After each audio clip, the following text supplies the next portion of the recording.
La última parte teórica de la materia es educación sexual integral, que son los contenidos que yo les fui explicando uno por uno, los contenidos que habría que enseñar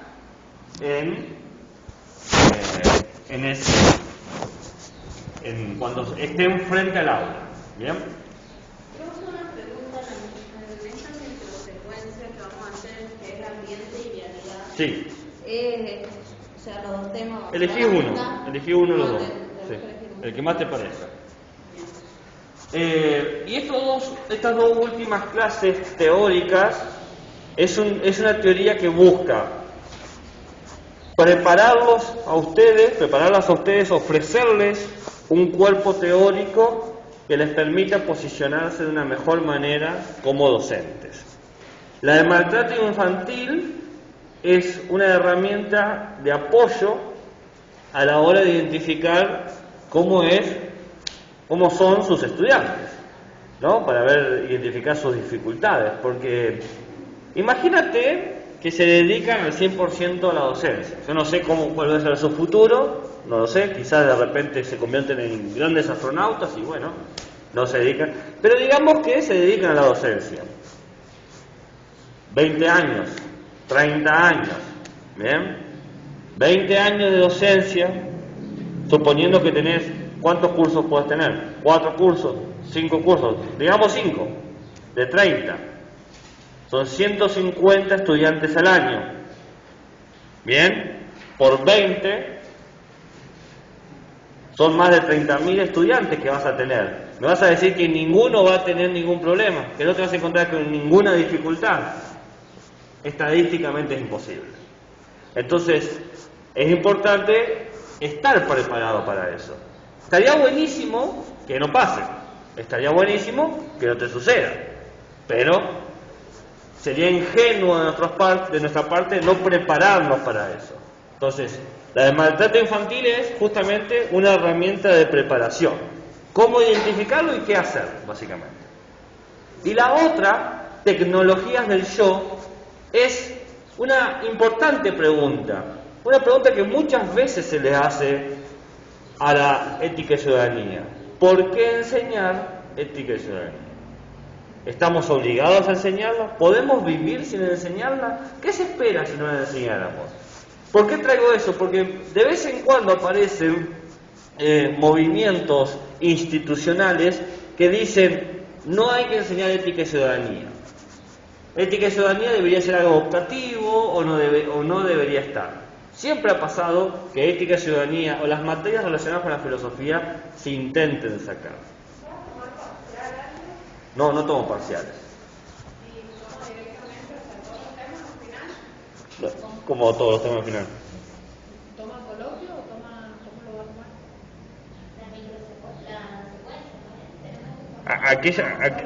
tomar? Aquella más coloquio. No, porque unas profesoras toman coloquio. Claro, pero quizás tenemos distintas ideas de coloquio, por eso te pregunto aquella más coloquio para... Das todos los temas, pero por eso estoy trabajando. No entiendo la pregunta, pero te puedo dar alguna respuesta que quizás sirva.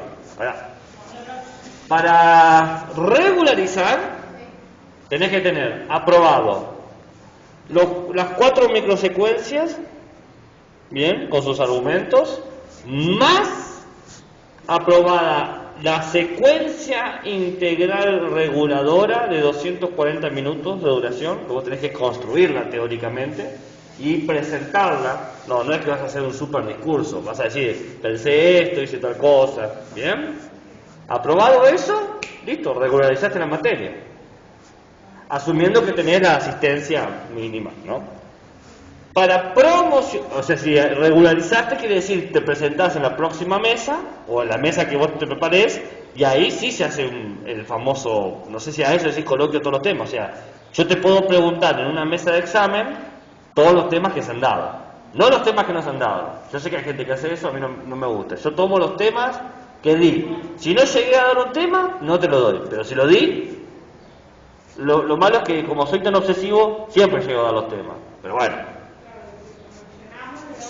Si promocionás, tienen que hacer una monografía en base a 3 textos que yo le he dado extra. Es decir, el que promociona hace un esfuerzo extra de trabajo, tiene que hacer un nuevo trabajo, pero te sacaste la materia antes que llegue diciembre, es un golazo. Es el vamos y vamos. Y ese trabajo lo tenés que escribir y me lo tenés que dar, te lo tengo que aprobar y tenés que exponerlo. ¿Bien? ¿Eso es coloquio para vos? Bien. Es que no entendía a qué le llamabas coloquio. Yo entiendo que el coloquio es solamente para instancia promocional. Claro, donde ponemos un tema en específico. Ah, vos decís que coloquio promocional es lo mismo. Ah, ahí te entendí. Bueno, no entendí, por eso pregunté. Sé que parezco un tipo inteligente, pero no lo soy. Lo parezco nomás. Por eso me dejan entrar por muchos lados. Este usa lente, debe ser inteligente. Pero no, mentira. No, está perfecto. Es lo maravilloso del lenguaje, podemos ponernos de acuerdo.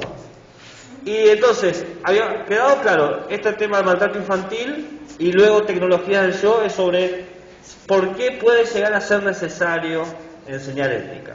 Es una importante pregunta porque es una pregunta que le van a hacer. Si es que ustedes quieren dedicarse, pueden dedicarse a enseñar todo, porque se prepara para todo, o pueden dedicarse a enseñarse un área. Si en una de esas se elige en área ética, tienen que tener la capacidad de poder defender la disciplina. ¿Por qué enseñamos lo que enseñamos? ¿Por qué no enseñamos otra cosa? ¿Por qué decimos, esta persona está habilitada para enseñar esto? No, esas son las preguntas que vamos a tratar de responder en la última clase de contenido teórico. ¿Estamos hasta ahí? Muy bien. Bueno, empecemos directamente con esta clase de maltrato infantil. Esta clase puede quizás atravesar algunas susceptibilidades, por lo tanto voy a tratar de llevarla con la mayor profesionalización posible, porque a veces pasa, no me ha pasado a mí, pero puede pasar, que alguien se dé cuenta de cosas que no se había dado cuenta al analizar temas sobre el maltrato infantil. Entonces, siempre mueve alguna fibra interna.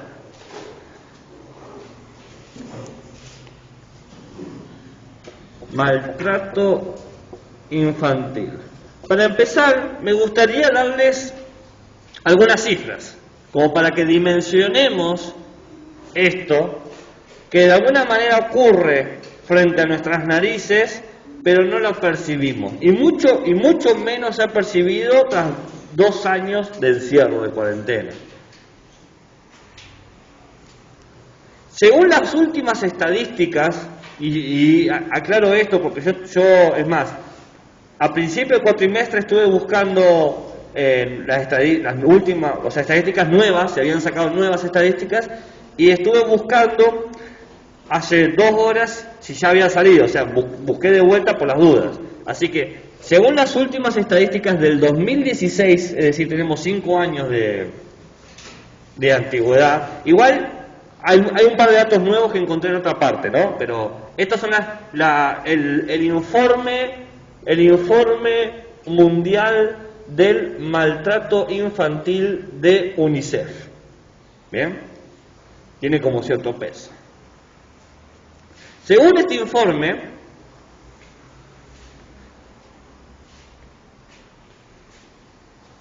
anualmente están muriendo 53.000 niños y niñas.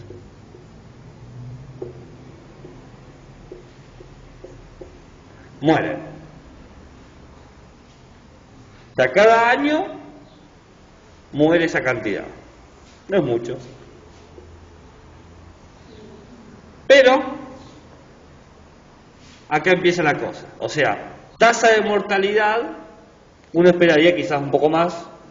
Acá mueren no de causas naturales, estamos diciendo de situaciones que alguien va y los mata, ¿no? O sea, de homicidio, ahí está, esa es la palabra. ¿Bien? Pero de la población mundial de niños, se estima que el 65% de los niños, niñas y adolescentes han sufrido al menos una vez un maltrato en la escuela.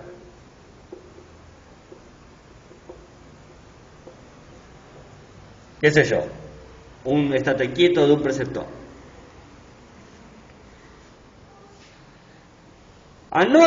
Todo esto que yo digo es anualmente, ¿no? Por ahora, un estate quieto, uno puede sobrevivir a eso. Pero empiezan a haber cifras cada vez peores. Anualmente se estima que 150 millones de niñas y 73 millones de niños han experimentado violencia sexual por año.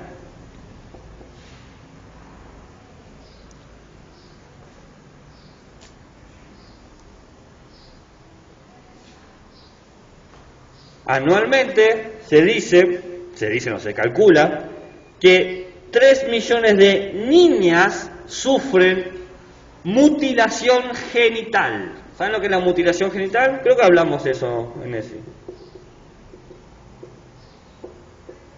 ¿Saben lo que es? 3 millones.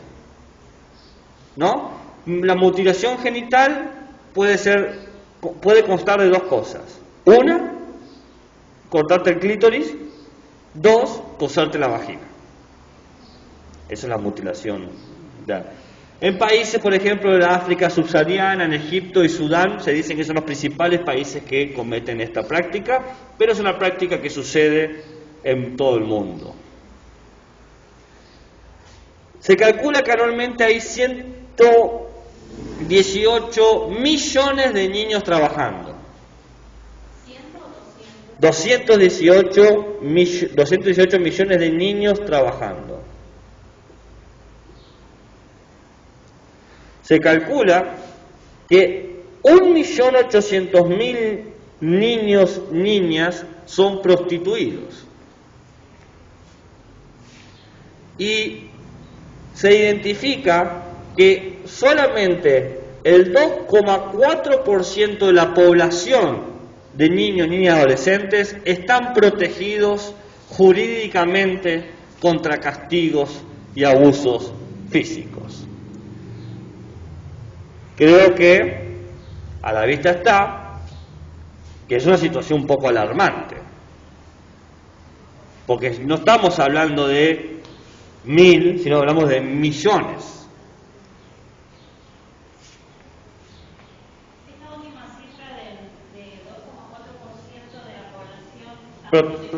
Sí, a nivel mundial.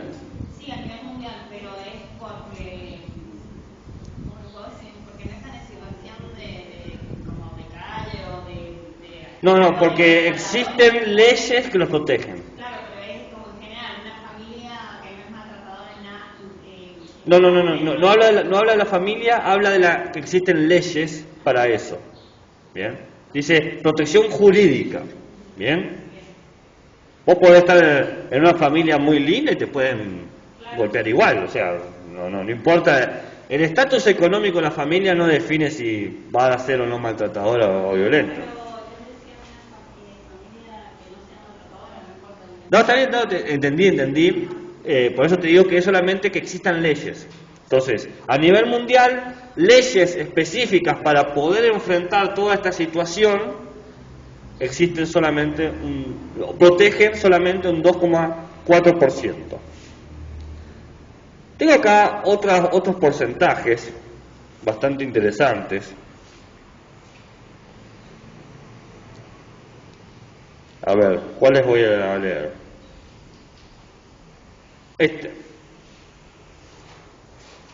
¿Vieron que yo le dije acá la cantidad de muertos?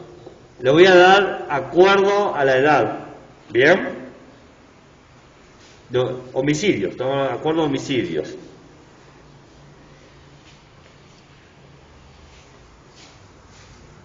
De 0 a 4 años, El 20% de estos 53.000 son niñas y el 10% son niños. De 5 a 9, el 10% son niñas y el 10% son niños. Entonces, ¿qué tenemos acá? 20, 10, 10, 10. Hay unos comas ahí que no estoy nombrando, así que voy a terminar, no voy a llegar al 100% porque no es coma 9, coma tanto, pero... De 10 a 14, el 20% son niños y el 10% son niñas. Y de 15 a 17, el 9% son niños y el 3% son niñas. Hay como una constante ahí de a quienes matan, a quienes no, pareciendo ser los niños los que son más, los que más pasan por homicidios, ¿no? Permítanme agregarles un par de datos más. Les voy a dar después datos argentinos. Estos son datos mundiales, pero voy a hacer la famosa pregunta, ¿y por casa cómo andamos? ¿No? Pero para que tengamos dimensión de esto. Porcentaje de mujeres con menos de con menos de 18 años casadas. En Latinoamérica, Perú, Bolivia, Colombia, Brasil, Guatemala, República Dominicana y Nicaragua. El 19% de las mujeres casadas en Perú se casaron con menos de 18 años, lo cual es un número enorme. ¿Qué pasa si te casás con menos de 18 años? ¿Entienden por qué es relevante este dato? Porque quizás empecé a hablarlo y no expliqué por qué era relevante. No te pueden casar. Porque si estás casado con menos de 18 te han obligado, no has elegido vos. Es parte de la pederastía. Bien. El 21% de las mujeres casadas en Bolivia se casaron con menos de 18 años. Tenemos 19%, 21% en Bolivia, 21% en Colombia, 24% en Brasil. Un cuarto de la población de mujeres casadas en Brasil se casaron con menos de 18 años. En Guatemala es un 34%, en República Dominicana es el 41% y en Nicaragua es el 43%. Casi la mitad de la población de las mujeres casadas no eligieron, no tuvieron libertad para elegir.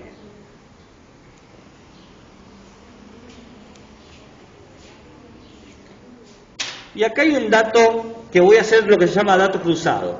Les voy a dar la referencia global y los datos locales, dado que refiere a un tema que nos ha tocado a todos de cerca durante la cuarentena, la violencia doméstica. A nivel mundial,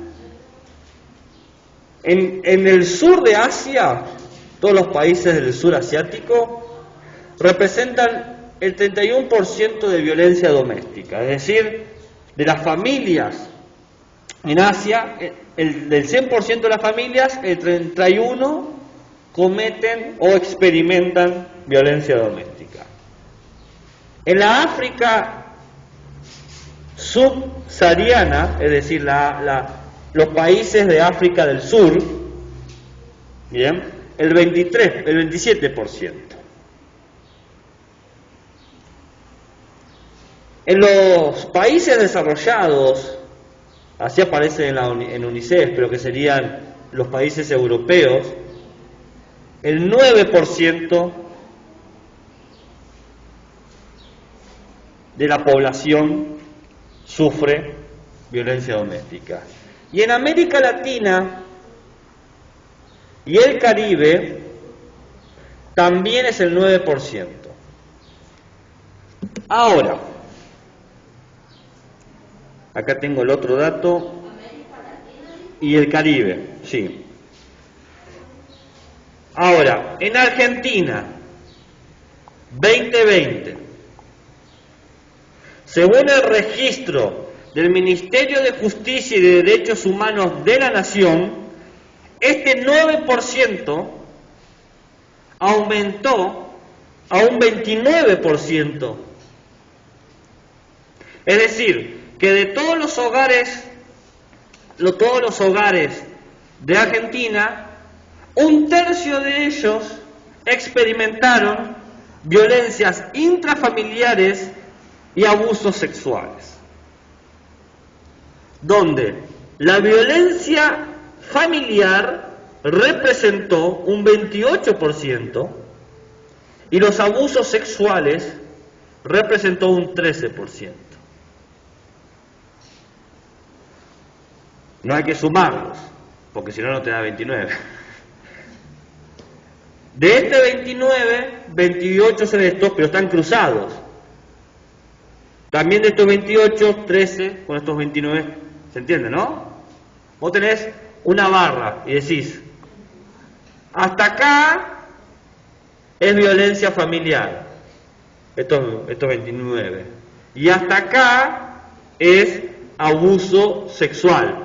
Toda esta parte lo comparte tanto la violencia familiar como el abuso sexual. Por eso no se suma, no es que es 13 más 28. ¿Se entienden?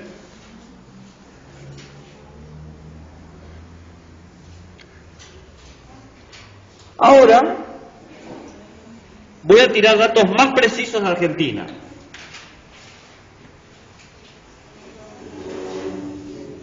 Estos datos también provienen del mismo informe del 2016.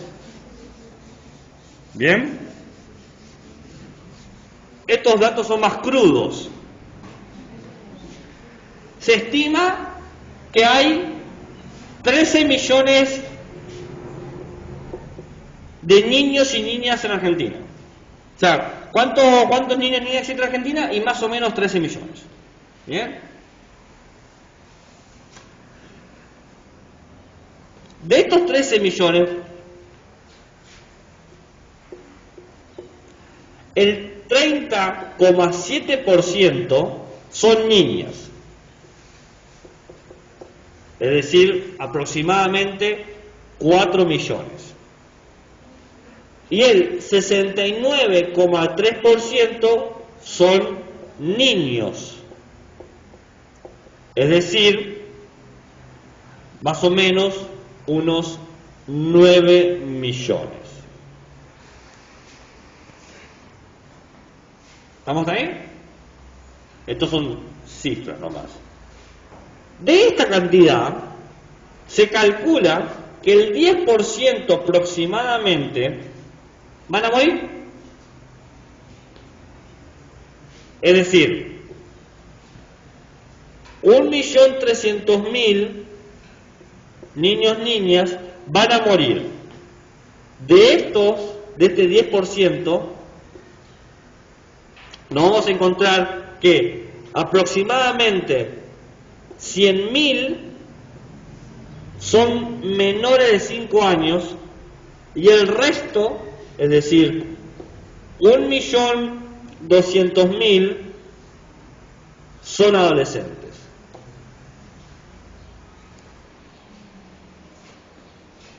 ¿Por qué mueren estas personas? Bueno, por problemas de salud, por problemas congénitos. A veces no es necesariamente una cuestión de maltrato, pero hay que entender que no son 13 millones que están todo el tiempo fijos y vivos. De estos 13 millones, 2.1 trabajan entre los 5 y los 13 años. Es decir, 300.000 niños están trabajando en Argentina en este momento aproximadamente. 14.6% de estos 13 millones no tienen cuidado parental, es decir, 1.800.000 aproximadamente de niños que están solos en sus casas. Solo, sin cuidado parental. ¿Qué hacen eso? Nadie sabe, están solos. No se sabe. Bueno, 1.5 de estos 13 millones están privados de su libertad. Aproximadamente 200.000. Muchos niños y niñas que nacen en cárceles, por ejemplo. 8.8% de estos 13 millones de niños y niñas en Argentina son víctimas de la trata de personas. No el secuestro y esas cosas.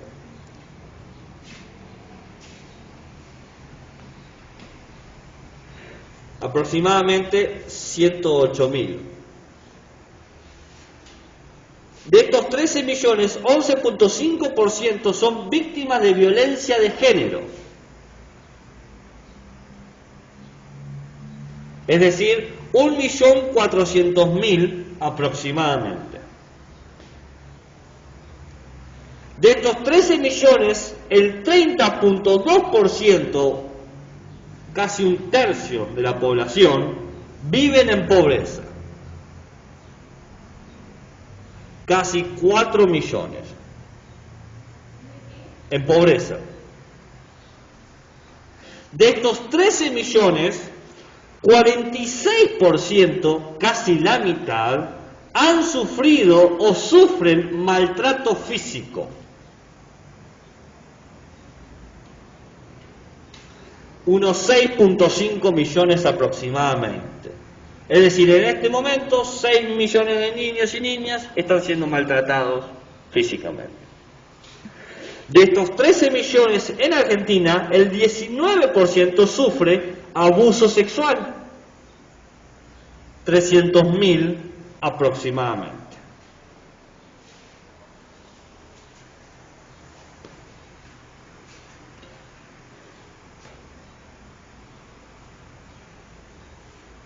Perdón, no es 300.000, no, está mal ese porcentaje. Casi 1 millón.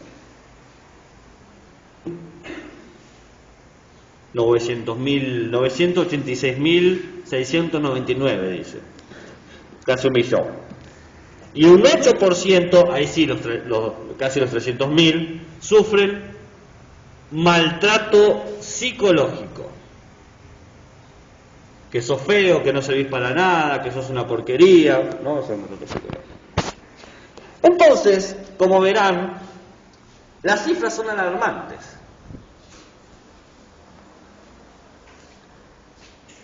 Por lo tanto, si yo te digo que prácticamente la mitad de la población de niños y niñas han sufrido o van a sufrir maltrato físico, y vos das clases por 20 años teniendo casi 300.000 o 200.000 estudiantes en tus 20 años de carrera, no puede ser que no te toque nadie sin maltrato. No va a pasar. Estadísticamente te tenés que encontrar con alguien. Que vos te des cuenta o no te des cuenta ya son dos cosas aparte. Ahí está el tema. Las estadísticas muestran que probablemente te encuentres con la mitad de estos estudiantes que hayan sufrido maltrato físico, que un 20% de estos estudiantes hayan sufrido abuso sexual. La pregunta es, ¿cómo darme cuenta? ¿Qué puedo hacer?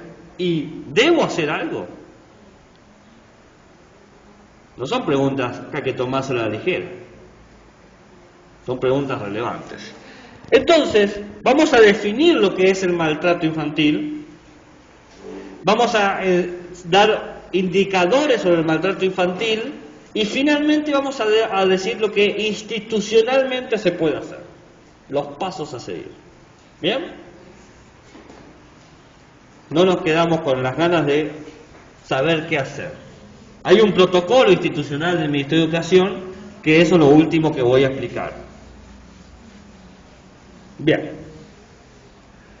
Tipos de maltrato.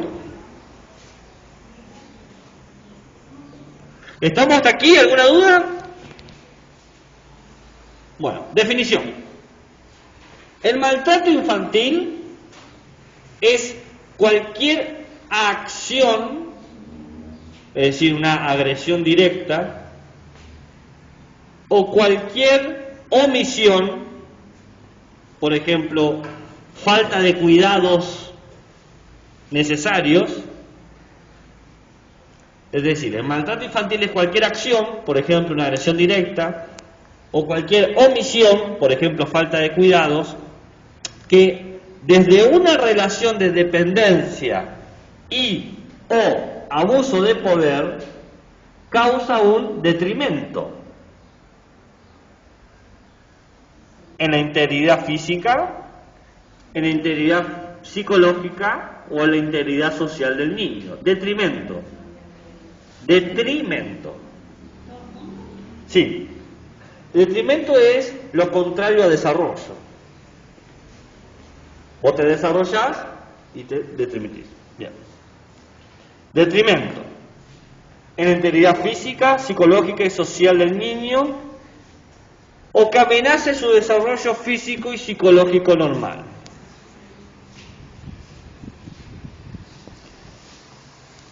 Entonces, desde ya nos está diciendo que hay dos tipos de maltratos. El directo o por omisión. Tenemos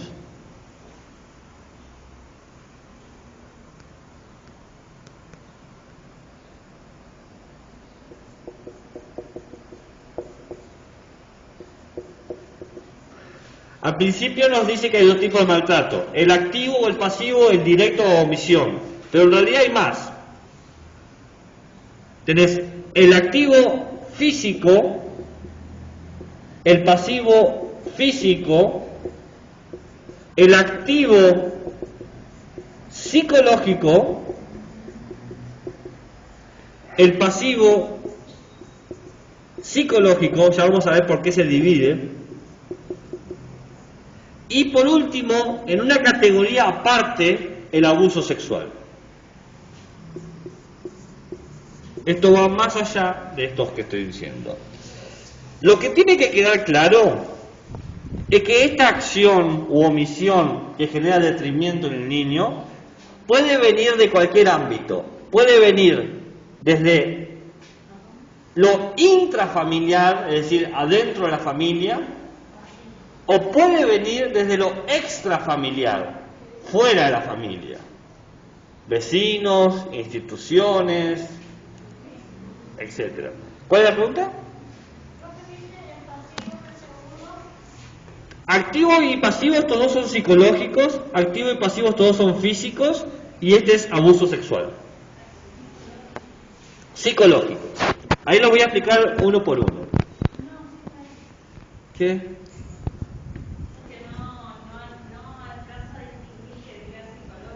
Ah, decí horrible, no hay problema. No siento vergüenza por mi letra, yo ya intenté mejorar y ya lo expliqué, mientras más escribo más me canso y peor me sale. Ustedes ven la letra del docente o la docente que está antes que yo, esa letra maravillosa, es genial esa letra, ojalá yo pudiera escribir así. ¿Más grande?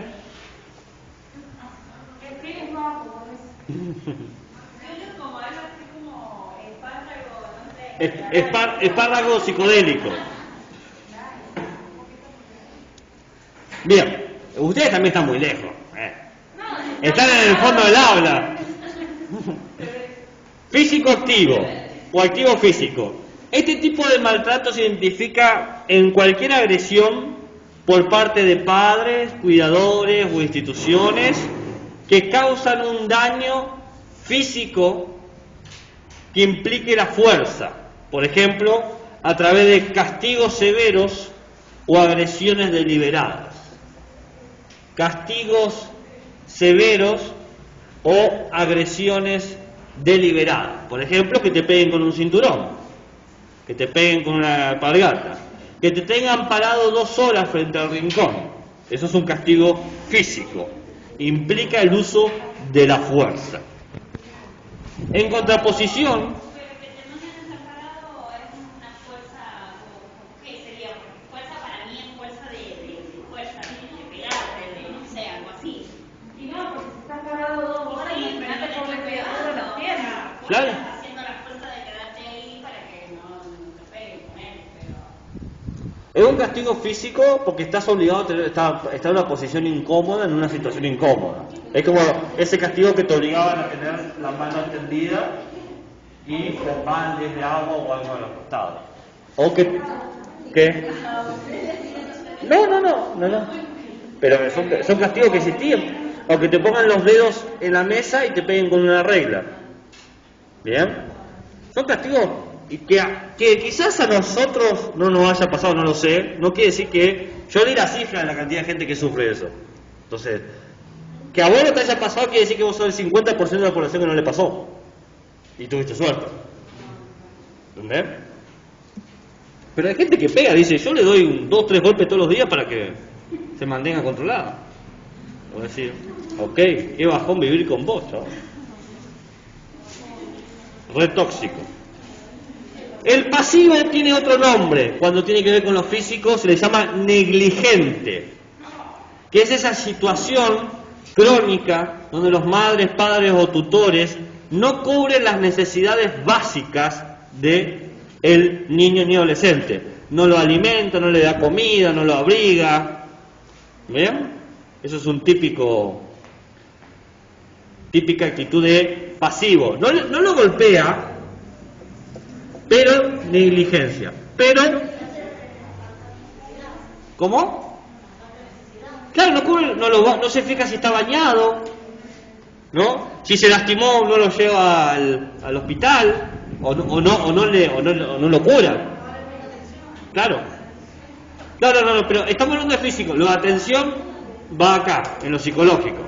¿Bien? Acá está el pasivo, la agresión física pasiva refiere a objetos. Por ejemplo, no te doy los alimentos, no te doy agua caliente, no te doy ropa para no pasar frío o ropa para no pasar calor. Claro, en ese sentido. Pero son cuidados, pero la compañía dijo atención. Bueno, uno puede atender que falta material, pero atención en el sentido de prestarle atención tiene que ver con los 2 tipos de maltratos psicológicos. En esas necesidades tienen que ser las básicas, también las que el niño tiene un teléfono y uno le dice que no. No, estamos hablando de lo que necesita para sobrevivir. Ahora vamos a hablar de lo que necesita para poder sobrevivir emocionalmente. El maltrato psicológico activo es el hostigamiento verbal, hostigar verbalmente a alguien. Qué gorda que estás, ¿por qué no bajás de peso? Mirá que si serás fea, qué tonto que sos. Solamente los tarados como vos tiran los juguetes o lo que sea. ¿Va? Hay mucha gente que habla así. Implica un ataque sistemático a la autoestima del niño y adolescente, que puede causar trastornos emocionales, sociales e intelectuales. Porque, por ejemplo, si decís toda tu vida alguien es tonto, podés llevar a que crea que es tonto y tenga muy baja autoestima. El insulto es muy común. Trastornos intelectuales y antes que dice. Sociales y emocionales.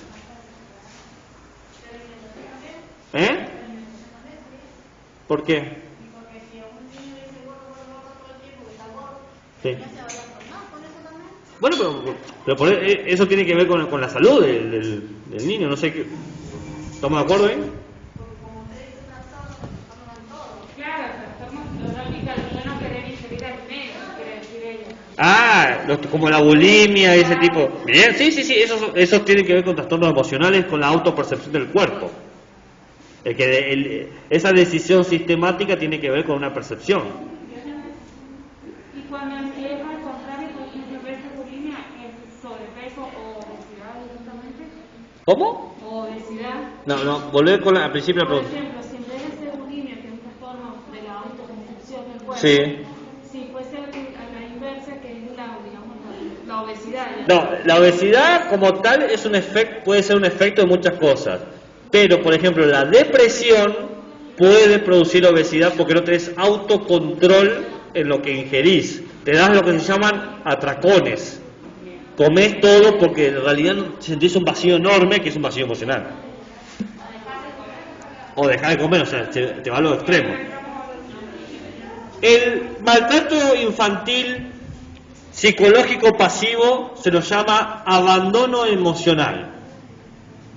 Abandono emocional. Que es el descuido de las necesidades afectivas del niño. Por ejemplo, amor, afecto, seguridad. Muchos madres, padres, tutores son fríos. No dicen te quiero, no dicen me preocupás, me importás, sos alguien valioso. El silencio, ¿no? Ese abandono emocional donde no se le enseña al niño y niña a experimentar las emociones, también es un tipo de maltrato.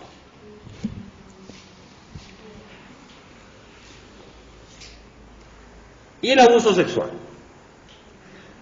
Se define como abuso sexual. Pero tranquila, espérame un segundo.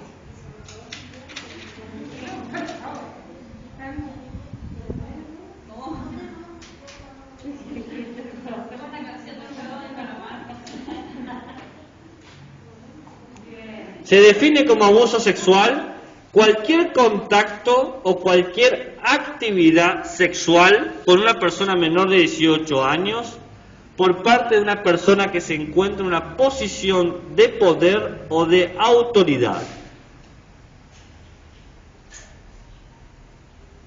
Es cualquier contacto o actividad sexual con una persona menor de 18 años por parte de una persona que se encuentra en una posición de poder o de autoridad.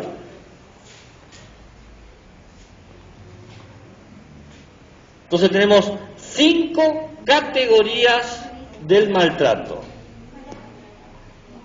físico activo, físico pasivo, psicológico activo, psicológico pasivo y abuso sexual.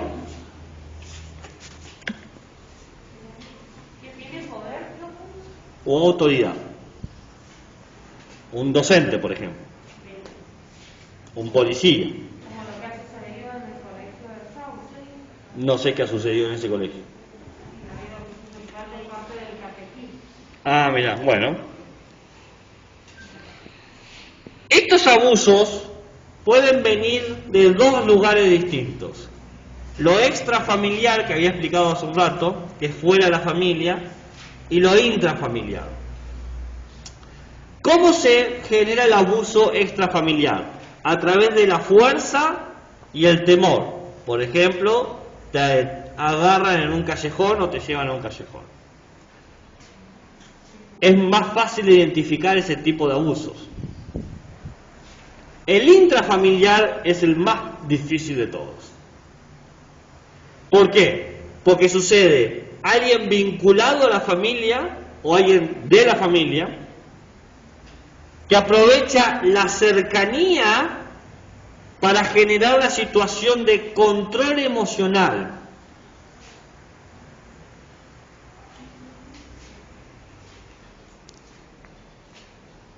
Estos actos rara vez son aislados. El extrafamiliar mayormente es aislado.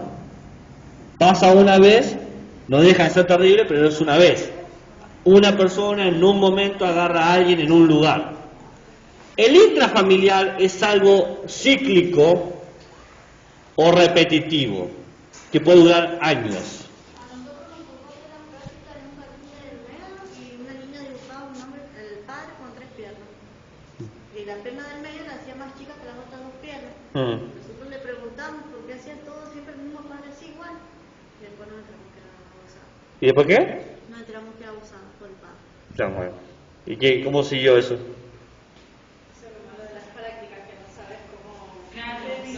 Igual la misma señora no se había dado cuenta. Que todo el mundo lo dibujaba con 3, todo igual. Bueno, bien ahí por darse cuenta. Nosotros Parte del final de la clase es que sepan cómo se puede hacer seguimiento de eso. ¿Bien?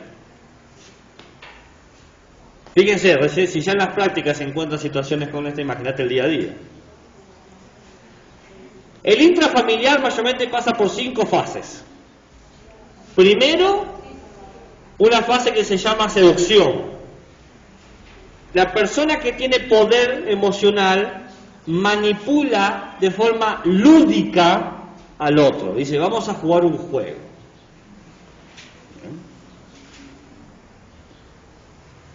La segunda es la interacción sexual, que puede ser de muchas formas. Exhibicionismo, pedirle que se desnude. Felación, pedirle que lo masturbe. Penetración, penetración. Bien. La tercera, ¿cómo? Interacción sexual. La tercera es el secreto. No se lo digas a nadie. Que es coercitivo, es una coerción. Lo controla y dice, mirá, si vos decís esto, te van a pasar cosas malas. No vas a poder ver más qué sé yo, a papá o a mamá, no sé. Dependiendo de los círculos familiares, la coerción opera de distintas formas. El cuarto es la divulgación. Los niños y niñas divulgan eso. Quizás no directamente, pero como el caso que acaban de ejemplificar con dibujos. Siempre se divulga, que lleva lugar al descubrimiento si uno presta atención. Siempre lo van a expresar, nunca queda callado. Nunca queda callado. Siempre se divulga. Y el quinto paso de este ciclo es la represión. Mayormente cuando pasa esto, las familias, la primera actitud que tienen es negarlo. La primerísima actitud es la negación. No es así, nunca ha pasado, no es nada, el niño miente o no importa. De alguna manera, ¿qué? Claro, siempre. Por ley general, si un niño o adolescente habla de esto, tienen que asumir que es verdad. Yo sé que hoy en día existe ese mito popular de que se generan acusaciones falsas para sacarse el problema de encima de una manera fácil. Los casos que han sido falsos son muy pequeños en contraposición de los casos que han sido verdaderos. Estadísticamente, los 10 casos que se dicen que son abusos o maltratos, 9 son verdaderos. ¿Vas a ponerlo en duda solamente por la posibilidad de uno? No. Partí de que es verdad y avanzar desde ahí. Luego, si se desmiente, se desmiente. Pero entienda que 9 de 10 casos de que un niño o niña habla o presenta una situación de maltrato o abuso es verdadero. No se puede desestimar rápidamente. Ok.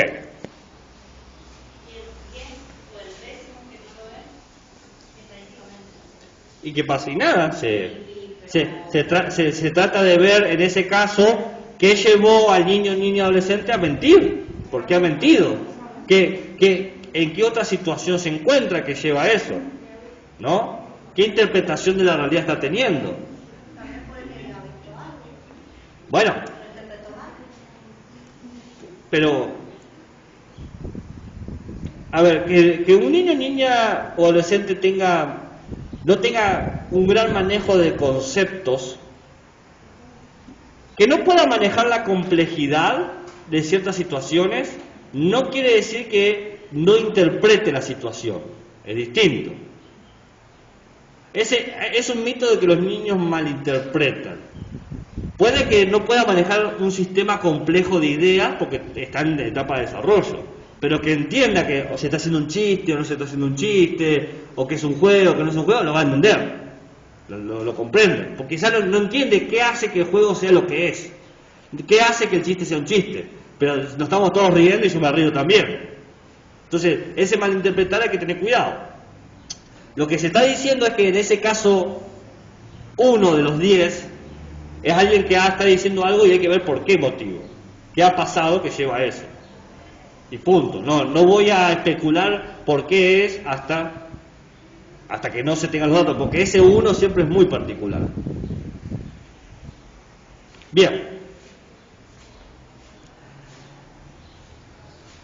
¿Cómo me doy cuenta de la probabilidad de que un niño ni adolescente esté en un contexto intrafamiliar de maltrato o de abuso?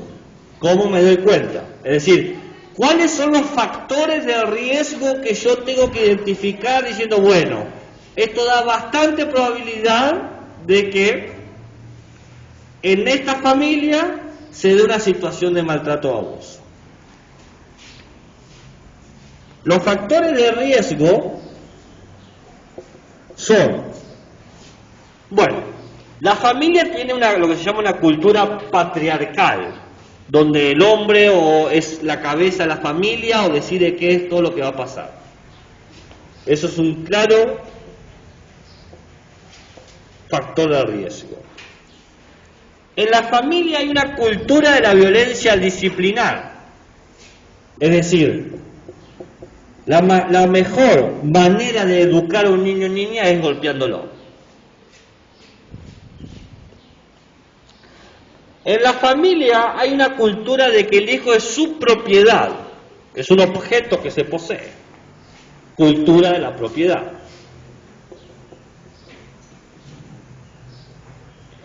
En la familia hay una cultura de la erotización. ¿Qué quiere decir eso? Se sexualiza, se generan ideas de objetos sexuales. En esta familia, por ejemplo, tendríamos al padre como representante de la cabeza familiar y las mujeres representantes como objetos de deseo que se tienen que cubrir porque si no las violan, ¿no? Ese tipo de pensamiento. ¿Cómo vas a salir así vestida?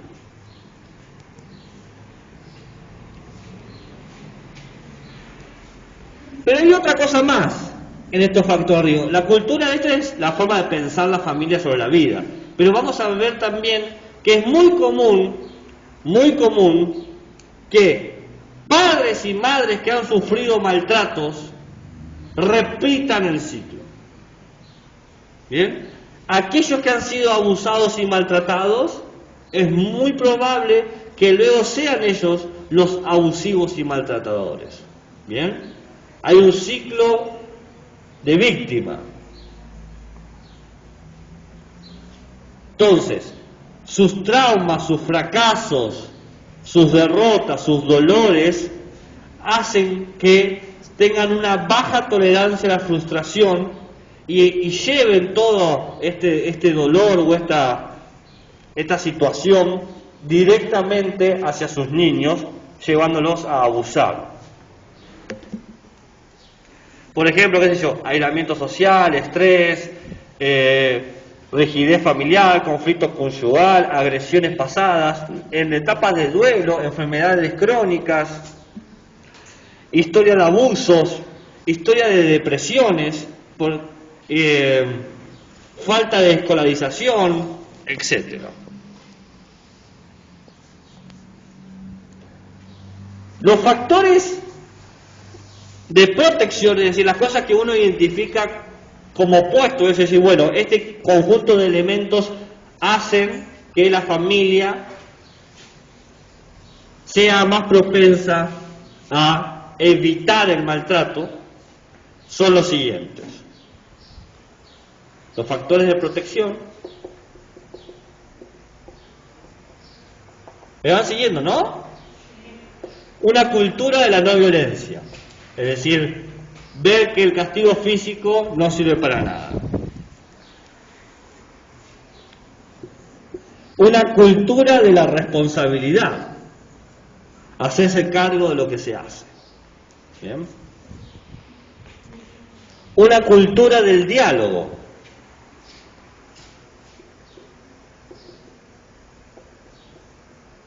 Hablar las cosas. Un reconocimiento de la independencia del niño. Bueno, un poco lo que habíamos hablado de que el niño es un sujeto de derechos. A esto se le suma una historia de relaciones positivas con la familia. Es decir, si esta persona, madre o padre, viene de madre y padres que no son abusadores, probablemente esta madre o padre no sea abusadora. ¿Bien? ¿Entienden eso, no?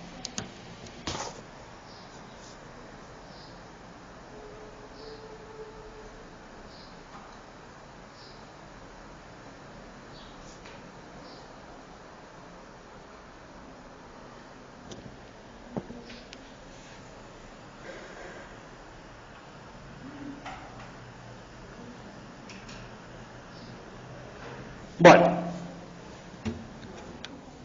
¿estamos hasta acá? ¿Alguna duda?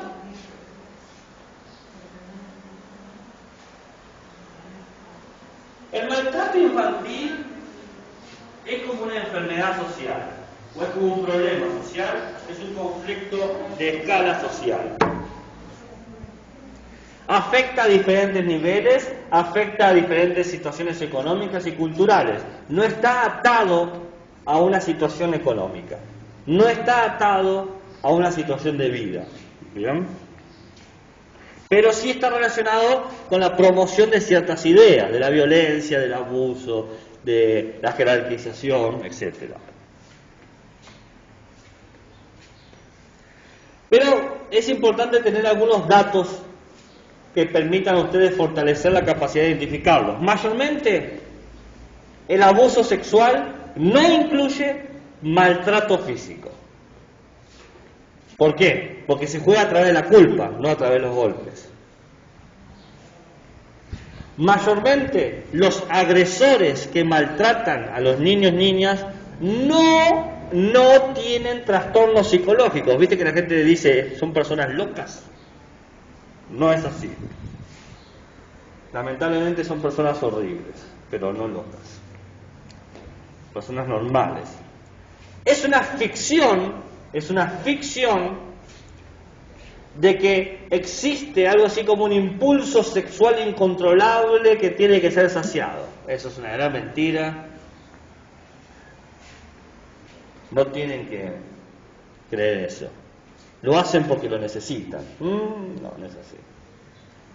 No sé qué me pueden mirar así, pero yo he escuchado esos argumentos. El 80% de los casos de abuso sexual, el niño o niña conocía a su abusador. Y el abuso sexual puede ocurrirle a cualquiera. Puede ocurrirle a cualquiera, indistinto de tu edad, de tu sexo, de tu forma de vestir, de tu forma de andar. Datos a tener en cuenta. Los niños nunca son responsables del abuso. Si su conducta parece indicar una erotización de ellos, en realidad es producto de la erotización de la familia o de la cultura en la que vive. ¿Entienden lo que estoy diciendo, no? No. No, sí, sí entendemos, pero es una acotación de que nadie, o sea, que no es justificado. ¿Qué es justificado qué? No, que no es justificado un abuso.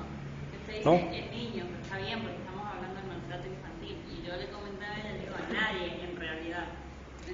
No, sí, por eso después dije, te puede abusar sexualmente indistinto de tu edad, de tu sexo, de tu forma de vestir. Por eso acoté eso, porque nada, estamos de acuerdo en eso, muy bien. Acá tengo el porcentaje. El 94% de los casos relatados de abuso en Argentina por parte de niños, niñas, ha sido verídico.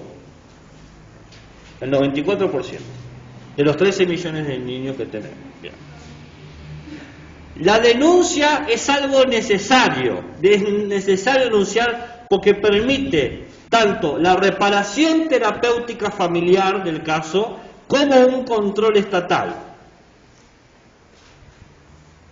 Mayormente el abusador tiende a obligar al niño o niña a mantener el secreto y esto opera como un mecanismo psicológico de negación de la familia. Un secreto. ¿Qué? Bien.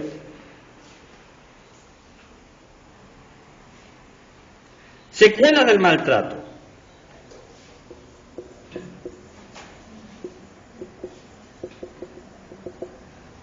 En la primera infancia genera retardo de crecimiento y aprendizaje, alteraciones del sueño y problemas en controlar los esfínteres.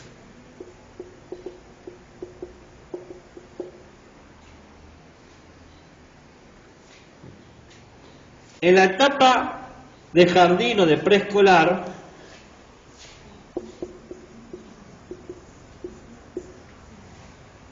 genera conductas abusivas hacia sus pares, o sea, el niño o niña va a golpear o abusar de los demás. Problemas de conducta, hiperagresividad o hiperinseguridad, ¿no? Como esos dos extremos. Agresividad o hiperinseguridad. Y en la etapa escolar genera baja autoestima, depresión, introversión, es decir, que se quede en sus pensamientos internos, y puede ocasionar hasta el suicidio.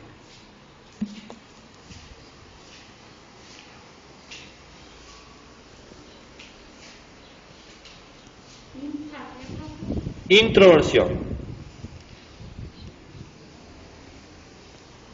Ahora, con esto, ¿cómo estamos con el tiempo? Bien. Les voy a dar 3 tipos de indicadores para poder identificarlo, para verlo y decir, esto puede llegar a ser, esto muestra la probabilidad de que este niño o niña ha sido abusado. ¿Bien?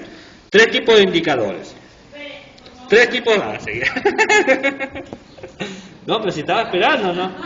No le esperaba. Pero si te estaba esperando, ¿hasta dónde llegaste? Estaba como alargando la... Y sí. Por favor, espere. Faltaba que me tiraran la lapicera por la cabeza. ¡Pah! He dicho que me esperes, maldita sea.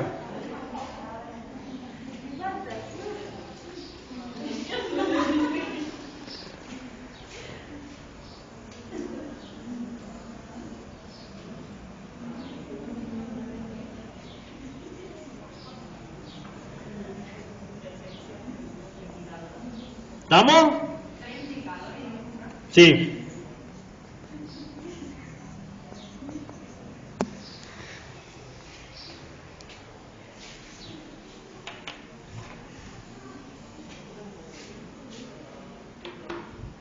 ¿Estamos?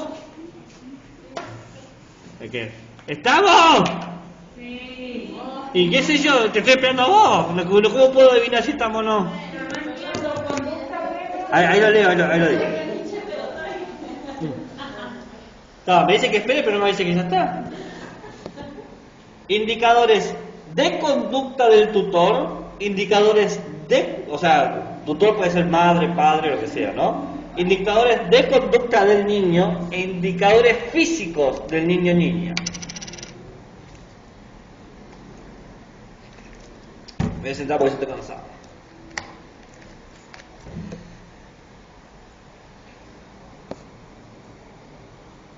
$14 son los del tutor. Bueno, 7.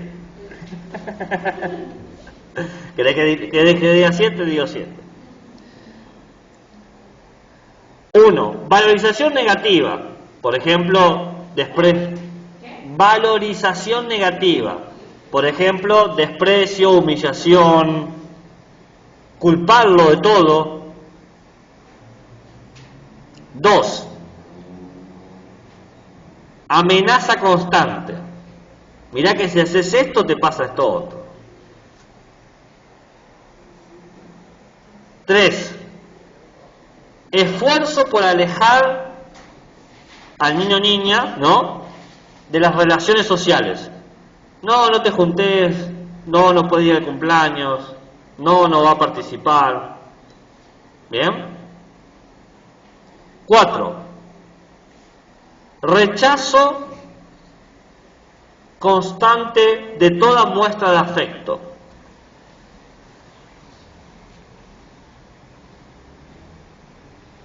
5. Desintereses o desinterés por los problemas del niño o niña. Un ejemplo clásico de esto es que el niño o niña aparezca con lesiones y los relatos de por qué vino esas lesiones o sean confusos, vagos o inconsistentes. El niño dice una cosa y el padre dice otra cosa. Decimos, ¿cómo te lastimaste así? ¿Se entiende lo que estoy diciendo? Sí. Como que no se preocupó porque el niño llegó con esa lesión y cuando él, digamos, cuando se lo cuestiona, el relato que él dice no coincide con lo que dice el niño. Claro. 6. O bien demanda inalcanzable o bien tolerancia radical. ¿Qué quiere decir eso? Tolerancia radical. Tolerancia radical. Lo inalcanzable es decir, tenés que hacer esto y le pide cosas imposibles, ¿no? Entonces lo empuja constantemente. Y la tolerancia radical es que le permite, qué sé yo, si quiere fumar, que fume, no sé. O que tome un traguito de vino, o lo que sea. Tolerancia a todo. ¿Qué? 7. Sufre alguna enfermedad crónica. Alguna enfermedad crónica. 8. Abuso de estupefacientes.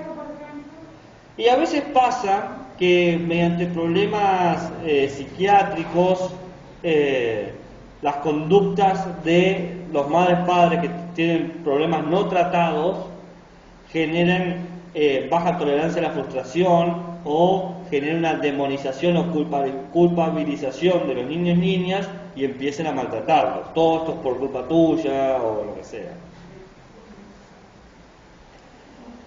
8. Abuso de estupefacientes. 9. Sufrió abusos de su infancia. Que eso es lo que usted estaba diciendo hace un rato, ¿no? Lo que sufre el maltrato lo repite. El 7 era la enfermedad crónica. El 8, abuso de estupefacientes. Y el 9, el que sufrió de maltrato. No, digo que usted iba a decir 7 nada más. ¿Quiere que diga el 7? No, diga lo que tengo que decir. No me mientas, sí. Pero claro, no mientas. No mentí. Dije que son 14. Y dijo que iba a decir 7. Claro, dije eso. Pero ¿quiere que diga 7? Digo 7. Ya se pasó. ¿Seguro? Sí, claro. Todo, Bueno, digo 13. No menos. No puedo satisfacerlo, me estoy dando cuenta que las exigencias son cada vez más grandes. 10. Extremadamente protector o extremadamente celoso. Extremadamente protector o celoso. 11. Alienta al niño o niña a ser sexualmente explícito. Que hable, que toque, y que muestre, y que...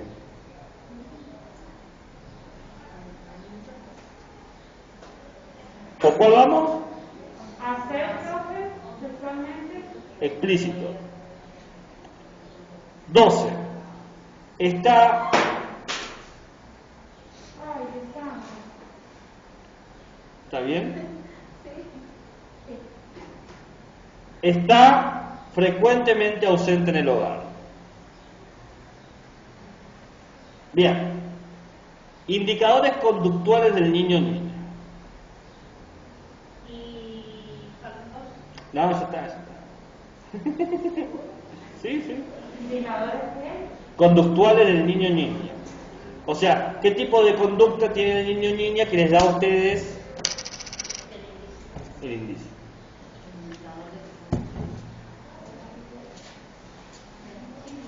Uno, extremadamente agresivo o extremadamente pasivo.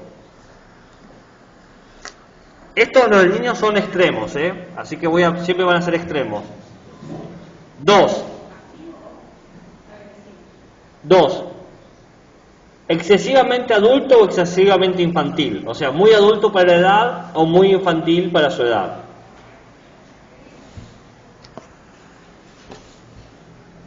Ejemplo, por favor, de excesivamente adulto. Y empieza a tener comportamientos o opiniones o pensamientos que no son propios de su edad. Por ejemplo, está pensando en qué hacer con su novia y en tener novia y cosas por el estilo, ¿no? Quiere besar en la boca a las personas, o decir. Pero es, digamos, ya cuando es a nivel sexual. Claro, todo un nivel. Porque, por ejemplo, mi hijo dice, cuando tenga 15 o 16 años ya voy a tener novio. Bueno, no, pero eso parte también de la cultura, que te enseñan que a esa edad tenés que tener intereses más sociales, lo que sea, pero no. Espero que no sea de nada de eso.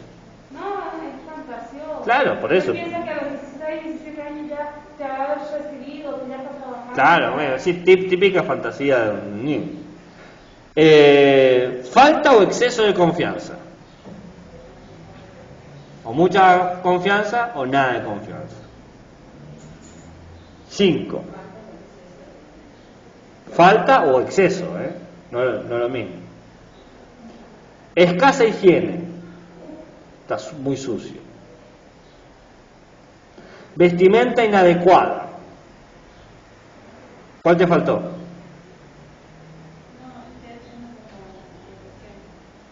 No, a vos, ¿cuál te faltó? ¿Cuál era el 4? Escasa higiene. Ay, no sé. Puse 5. Estamos acá en el 6. Ahora 6. Pasa largo tiempo solo. Y hace frío y está con remera. Pasa largo tiempo solo, el 6. El 7. Necesidades médicas no atendidas. El 8. Perdón.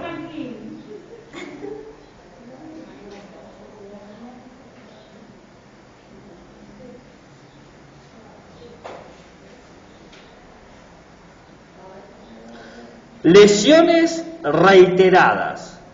Mordidas, quemaduras, moretones, cortes, etc. Inasistencia repetida, no justificada. Falta mucho a clases. ¿Por qué? Y 10, intoxicaciones. Por ejemplo, abuso de estupefacientes, le dan droga.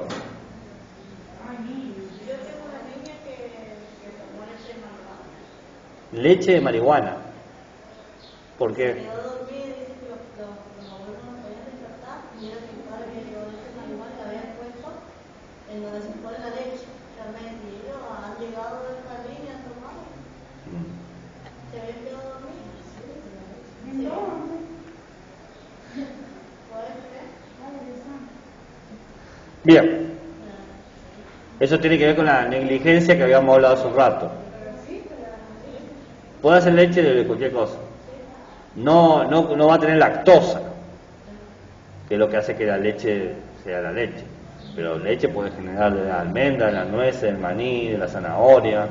En realidad son como reducciones. Bueno, esta es la parte difícil. Indicadores físicos.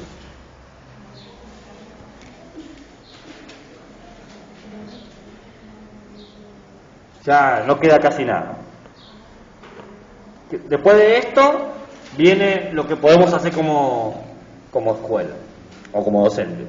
Indicadores físicos, son 8. Dificultad para andar o para sentarse. Por ejemplo, tiene dolores abdominales, o dolores de la pelvis, o dolores vaginales, o dolores anales. Bien. 2. Ropa interior rasgada o manchada.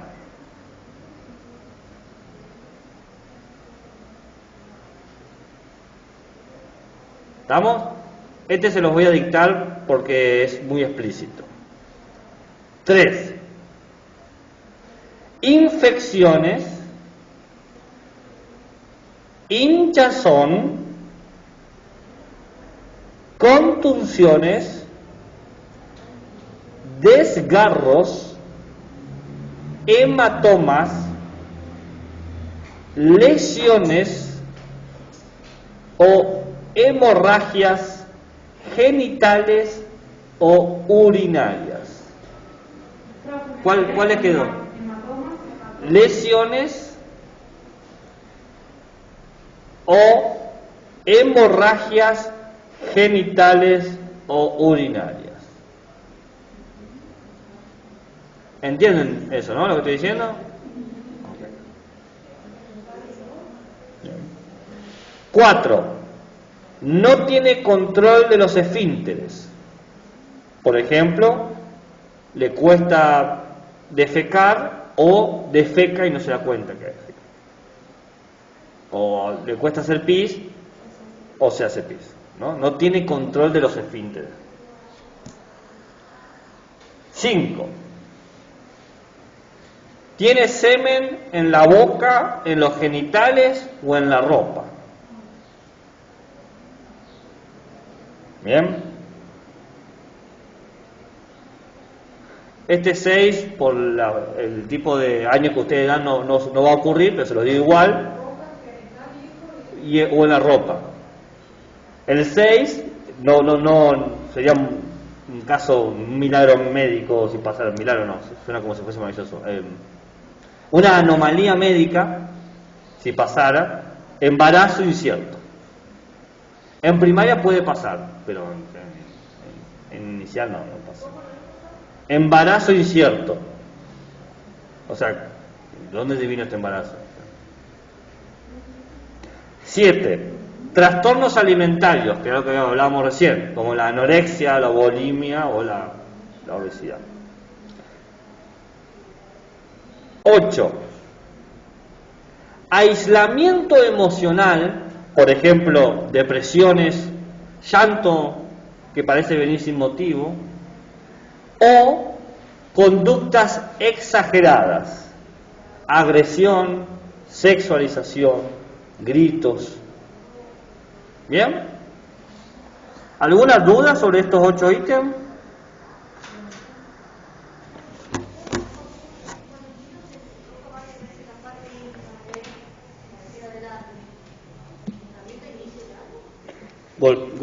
¿Cómo se golpea, se toca? ¿Cómo es? ¿Así como haciendo así?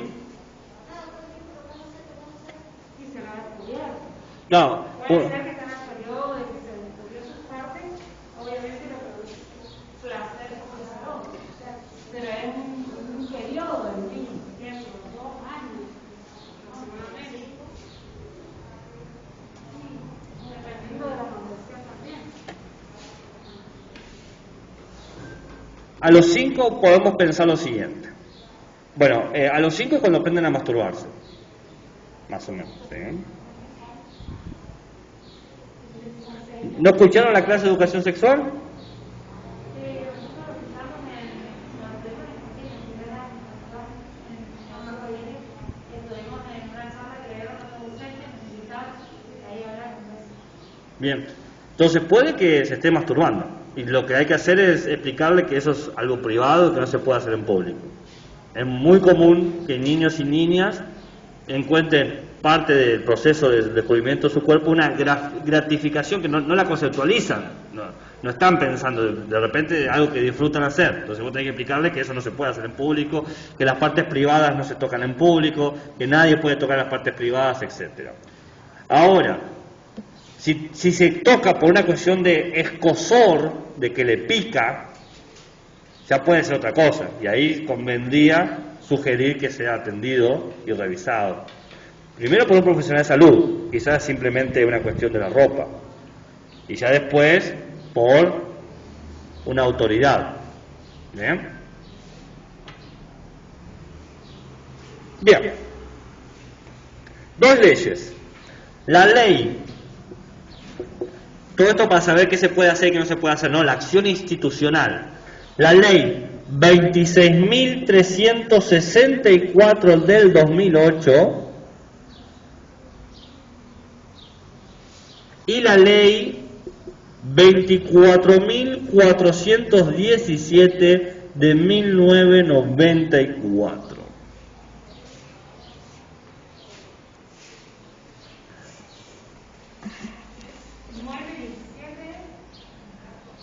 Es 417. La ley 26.364 habla sobre la prevención y sanción ante la trata de personas. Bien, entonces, lo primero que dice es que estamos obligados a denunciarlo cada vez que sospechamos de un maltrato infantil y que estamos por ley garantizados de que va a ser preservada nuestra identidad. Bien.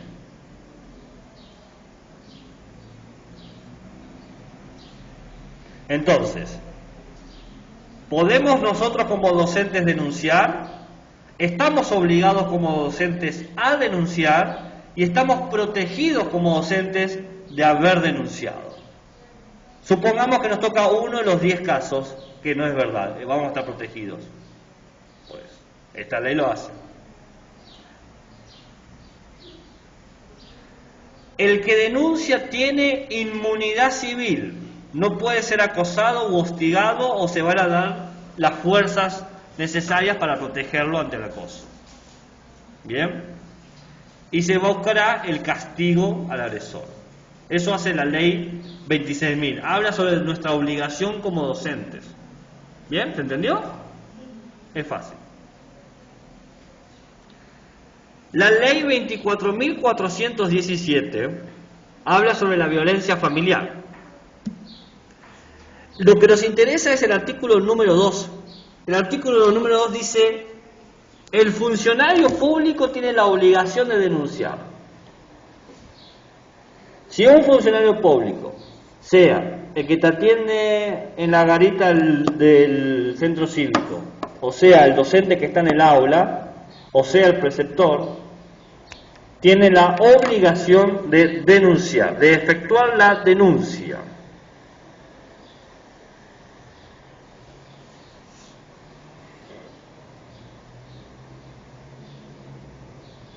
Hay una línea de denuncia, la 137. Si no quieren llamar a esa línea, hay un número institucional, el 0800 222 1717. No quieren llamar, pueden mandar un mensaje 222 222 1717. Si no quieren llamar, hay un número de WhatsApp que se anota del siguiente modo: 11 31 33 33 espacio 1000. Sí, 1000. Un 1 y 3 0. ¿Bien? Es un número WhatsApp específico institucional para eso. ¿Ok? Según la ley 24.417 de 1994, la institución tiene la obligación de proteger al estudiante, no a los padres. ¿Bien? Y no se tiene que intentar hablar directamente con el abusador o a quien se sospecha que es el abusador. ¿Bien? ¿Qué se hace? Se informa a la dirección del colegio y luego se hace una denuncia policial. Se informa a la dirección del colegio y se hace una denuncia policial. Quien denuncia va a ser el testigo de los hechos y está obligado a testificar como tal, a pesar de que se preserva tu identidad si es que lo deseas. ¿Bien? ¿Cómo entrevistar a un niño o niña para que nos dé información y quizás sacarnos las dudas de si hay que hacer o no la denuncia? ¿Entienden lo que voy a decir? ¿Cómo entrevistarlo? ¿Cómo hablarlo? Primero, se lo lleva a un lugar privado y tranquilo. Bien, uno tiene que ser sereno y si el niño o niña lo desea, puede estar alguien de su confianza, un amigo o alguien que quiera estar, se lo tenés que permitir. Traten de ponerse a la altura, es decir, si se sienta acá, traten de estar no muy alto, sino al mismo nivel visual. Explicarle que la conversación va a ser privada y personal, pero que si es necesario para su bienestar, se lo va a informar a personas que lo van a poder ayudar. ¿Entienden, no? Se le decís, mirá, esto es privado, lo que vos me digas no se lo voy a decir a ninguno de tus compañeros ni nadie, pero si sirve para tu bienestar, voy a hablar con ciertas personas que te van a poder ayudar. Hay que darle todo el tiempo necesario. Demuestren que lo comprenden y que se toman en serio lo que está diciendo. Traten de usar un vocabulario que sea adaptado al vocabulario que usa el niño o niña. Y si no comprende algo, si les cuesta comprender algo que le estás preguntando, pedirle que lo aclare, pero no lo critiques. ¿Bien? No hagas juicios de valor. No lo desapruebe o no diga qué mal, qué bajón. Es más, no lo obligues a mostrar sus lesiones. Eso lo va a hacer un personal de salud adecuado. Evita conmoverte. No te pongas a llorar ahí. No, porque no es el lugar, no es el momento. Usted es la persona que está conteniendo. Entonces no puede en ese momento quebrarse. ¿Bien? No soliciten detalles excesivos. Y dígale todo el tiempo que no es culpable. Reafírmele que no es culpable, que hizo bien en contar lo que le estaba pasando. No hagan promesas que no pueden cumplir. Esta persona va a ir tras las rejas. No sabemos eso. No prometa lo que no puede cumplir. Sé sincero. Sean sinceras. Ofrezca colaboración. Converse sobre lo que puede suceder. Mirá, vamos a hablar con tal persona, vamos a ir a hacerte este chequeo, lo que vamos a ponerte acá, vas a estar, que quede claro qué va a pasar todo el tiempo. Y registre todo lo que se ha dicho, escrito o grabado. ¿Bien? ¿Se entendió? Entonces, aparece ahora lo último que les digo. ¿Qué hora es? Estoy bien. Que es el diagrama institucional de acción.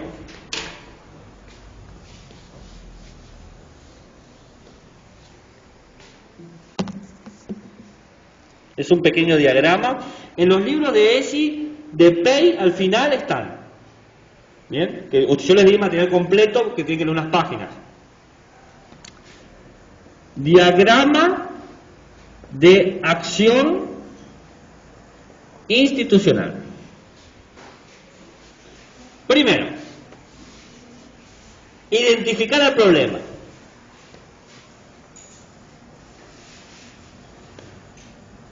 ¿Es un maltrato físico? ¿Es un maltrato psicológico? ¿Es un maltrato físico activo? ¿Un maltrato físico pasivo? ¿Es un maltrato psicológico activo? ¿Un maltrato psicológico pasivo? ¿O es un abuso sexual? Identificarlo. Una vez que lo identificás, digamos que presumís X maltrato. Esta presunción, porque vos no tenés evidencia, no sos el que está ahí, te permite evaluar la situación. Esta evaluación la podemos hacer con 4 cosas. No necesariamente las 4 a la vez, pero pueden estar. Podés consultar con especialistas. Por ejemplo, algún docente que sea psicólogo o que entienda, que sea, ¿cómo se llama este social? Me sale investigador social, pero no investigador social. Trabajador social, gracias. Trabajador social, etcétera.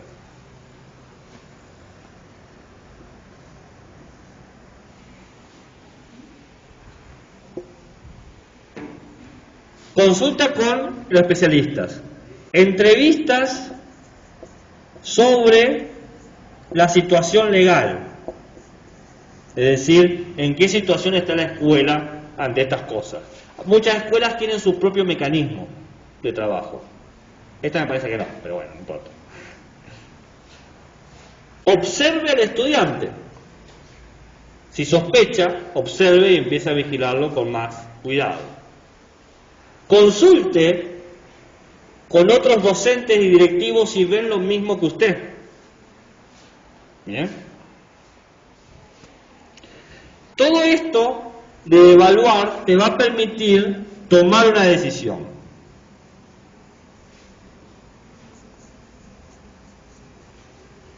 Y podemos tener 2 tipos de decisiones. Podemos decir que lo que hubo fue un maltrato leve o lo que hubo fue un maltrato grave. Si es leve, podemos hacer ciertas cosas. Si es grave, podemos hacer otras cosas. ¿Qué sería leve? Bueno, negligencia, aislado,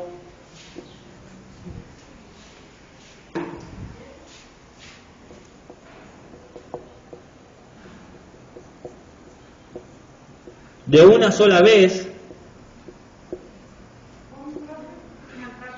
El maltrato leve es parte de la negligencia. No lo obligó correctamente, esta vez no se dio cuenta y fue sucio del colegio, ¿no? Eso sería leve. ¿Qué hay que hacer? Bueno, a través de o uno de estos 3 o los 3 juntos, el equipo institucional, el equipo especializado y los organismos de salud, generar una serie de campañas que logren explicar la importancia de revisar bien que los niños y niñas estén bañados antes del colegio, que estén bien alimentados, ¿no? Charlas, debates de formación de la familia. Estamos hablando de algo leve, pasó una sola vez que vino sucio, no se lavó los dientes, no sé.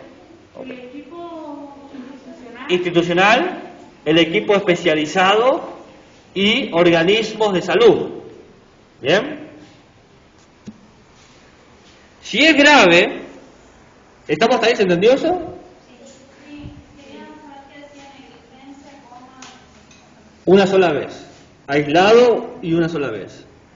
Si es grave, por ejemplo, que tiene impacto físico, impacto psicológico, impacto emocional, o es directamente un abuso sexual, ¿bien?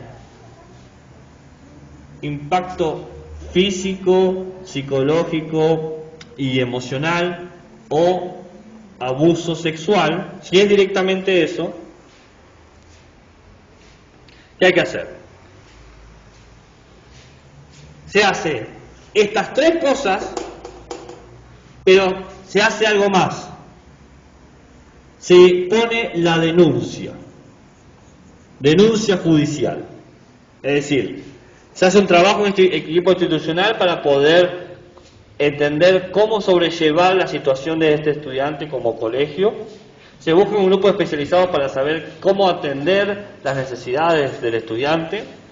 Se buscan organismos que lo protejan y se hace la denuncia. Cuando se hace la denuncia, viene un trabajador social que toma el caso o que lo ubica. Todo esto no termina ahí. Indistinto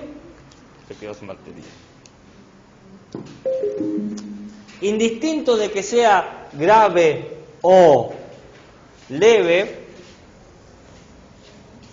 Lo que falta ahí es el seguimiento. En ambos casos tiene que haber seguimiento. En ambos casos debe haber seguimiento.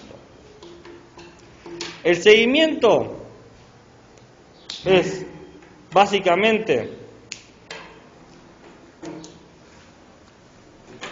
ver si se logró, en el caso leve, anular las situaciones de maltrato, ¿no? Por la explicación de la higiene, por ejemplo, y en la situación grave, si la persona abusada o maltratada ya no es abusada y maltratada y se le está procurando las herramientas necesarias para que desarrolle y logre superar los problemas físicos, psicológicos y emocionales que les produjo dicho maltrato. En ese sentido, el seguimiento tendría 3 niveles o 3 cosas. La articulación con los organismos de salud, es decir, mandar informes y trabajar con ellos. Crear nuevas medidas de prevención. Y el seguimiento del circuito institucional. El circuito institucional quiere decir lo siguiente: ver el expediente, ver cómo va avanzando la denuncia, si el niño o niña está en la casa de algún tutor o tutora que logre sacarlo de ese entorno familiar de maltrato y o de abuso. ¿Se entiende? Bien.